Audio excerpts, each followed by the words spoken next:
Phone দি কেউই নাই পাড়ার, দেখি তো ফোন দি।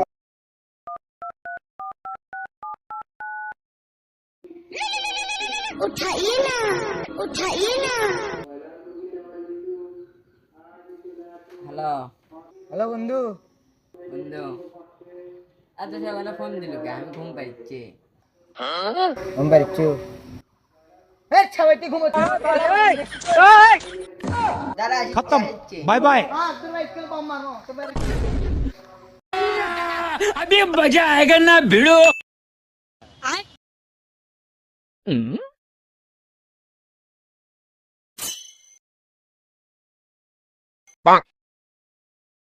শালা কখন ফোন দিছে এখন বন্ধু আলো না। আজ আসছে।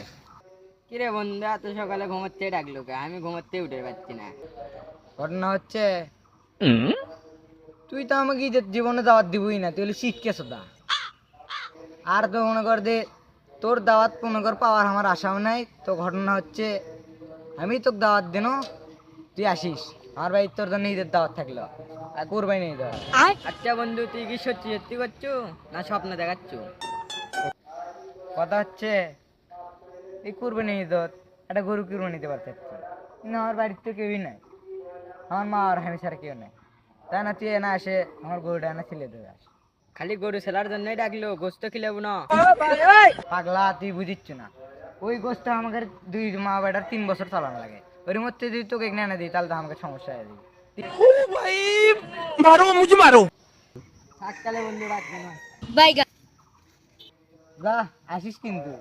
এই ওই সকালবেলা আমাকে ডাক দিল চামড়া ছেলার জন্য। অক থেকে অল্পনা গোস্ত জানো করছে, ওই গোস্ত বলে 3 বছর খাবি।